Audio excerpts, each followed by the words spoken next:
நான் உங்க அன்பி ஃப்ரீக் வந்துட்டேன். நாம இப்ப சோலோ லெவலிங் சீசன் 4 எபிசோட் 7 பார்க்கலாம். நீங்க இதுக்கு முன்னாடி உள்ள எபிசோட்லாம் பார்க்கலனா நான் டிஸ்கிரிப்ஷன்ல லிங்க் கொடுக்குறேன், மறக்காம போய் பார்த்துட்டு வந்துருங்க. போன எபிசோட் கடைசில நம்ம ஹீரோ அந்த ஃப்ராஸ்ட் மோனா கழுத்து பிடிச்சு தூக்கிட்டு யாரா நீ ஐசெல்ஃபா அப்படின்னு மாசா கேட்டுப்பாப்ல. அதோட அந்த எபிசோட் முடிஞ்சிருக்கும். நம்ம அடுத்து என்ன நடக்குன்றத இந்த எபிசோட்ல பார்க்கலாம் வாங்க.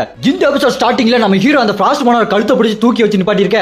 ஃப்ராஸ்ட் மோனாருக்கு நம்ம ஹீரோ பார்த்து ஒன்னு சொல்லுவான் பாருங்க, உங்ககிட்ட தான் இவ்வளவு ஷேடோ ஆர்மி வந்துருச்சு, ஷேடோ மோனார்க், அப்ப எதுக்கு நீ என்ன வந்து பார்க்கல அப்படி கேட்க. நம்ம ஹீரோவோ ஓ அப்படியா மறந்துட்டப்பா, டே யாரா நீ யாருனே தெரியல, சம்மந்தம் இல்லாம ஏதோ பேசிட்டு இருக்க அப்படி நம்ம ஹீரோ கேட்க. அந்த ஃப்ராஸ்ட் மோனார்க்கோ பதில் சொல்லுவான்னு பார்த்தா அவன் ஊத்தவை வச்சுட்டு அப்படி ஊத்துவான் பாருங்க. நம்ம ஹீரோட கை அப்படி ஃப்ரீஸ் ஆயிரும். நம்ம ஹீரோவோ ஓ இவன் மெஜிஷியன் டைப்பா அப்படின்னு பார்த்துக்கிட்டு கையில் அப்படி டேகர வரப்பாரு பாருங்க. அந்த ஐஸ்லாம் வெடிச்சு சதறிடும். அடுத்து நம்ம ஹீரோ மாசா நின்றுட்டு இருக்க.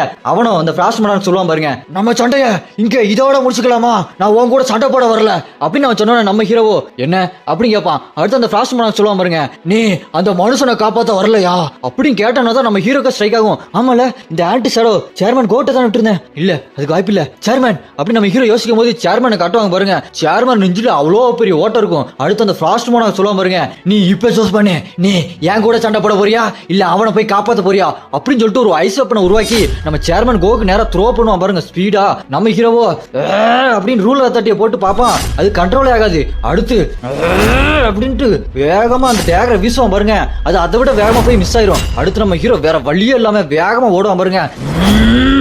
அப்படி வேகமா ஓடி அந்த ஐஸ் அப்பன் முன்னாடி நம்ம ஹீரோ டக்குன்னு போய் டேகர் வச்சு நிப்பா பாருங்க. அது அந்த டேகர்ல போட்டு ரிட்டர்ன் போயிடும். அடுத்து அந்த ஃப்ராஸ்ட் மோனார்க்கு போர்ட்டல் ஓபன் பண்ணி போகலாம் பாப்பான். நம்ம ஹீரோ அதை பார்த்துட்டு டேகர் ரஸ் அப்படின்னு சொல்லி எல்லா டேகரையும் வெளியே வச்சு அந்த ஃப்ராஸ்ட் மோனார்க்கு அட்டாக் பண்ணுவான் பாருங்க. அதுல ஒரு டேகரை முதுகுலே சொருகிறோம். அதுல கடுப்பாய் அந்த ஃப்ராஸ்ட் மோனார்க்கு, டேய் நீ ஒரு சாதாரண மோனார்க்கோட வெசல் தான்டா, என்ன அடிக்கிற அளவுக்கு உனக்கு தைரியம் இருக்கா, இருக்கட்டும் அடுத்த தடவை நான் இங்க வரும்போது நிறைய மனுஷங்களை கொன்னு அவங்கள உன் சேடோல சேர்த்துக்கிறதுக்காக கொடுக்கறேன்டா, வரட்டாமாமே அப்படின்னு சொல்லிட்டு போர்ட்டல் ஓபன் பண்ணிட்டு போயிருவான்.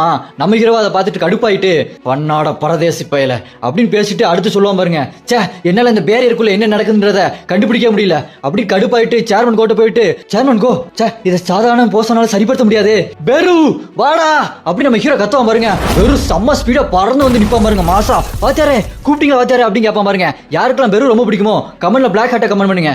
உடனே நம்ம ஹீரோ உன்னோட ஒட்டுமொத்த ஹீலிங் பவர் யூஸ் பண்ணி சேர்மன் கோ எப்படியாச்சும் காப்பாத்து அப்படின்னு ஹீரோ சொன்ன. பெருவோ வாத்தியாரே என்னோட ஹீலிங் பவர் இந்த காயத்து மேல ஒர்க் ஆகல வாத்தியாரே அப்படின்னு சொல்லுவான் பாருங்க. நம்ம ஹீரோவோ அப்படின்னா இந்த எலிக்ஸர் ஆஃப் லைஃப் தான் யூஸ் பண்ணணும்னு எடுக்க டக்குன்னு சேர்மன் கோ நம்ம ஹீரோ கை பிடிச்சிட்டு, ஜின்வு நீ வந்துட்டியா எனக்கு ரொம்ப சந்தோஷம் அப்படின்னு சொல்லிட்டு அடுத்து சொல்லுவார் பாருங்க, இந்த ரூலர்ஸ் பவரை நான் யூஸ் பண்ணேன், அவங்க ஒரு திட்டம் வச்சிருக்காங்க நம்மளுக்காக அப்படின்னு சொல்லிட்டு பேசிட்டு இருக்கும்போது நம்ம ஹீரோ, சேர்மன் நான் உங்களை ஆஸ்பத்திரி கூட்டு போறேன் கொஞ்சம் காத்துருங்க அப்படின்னு சொல்ல. அவரோ இல்ல அதுல ஒரு யூஸ் இல்ல, நான் எப்படியும் சாக தான் போறேன் அப்படின்னு சொல்லிட்டு அடுத்து சொல்லுவார் பாருங்க.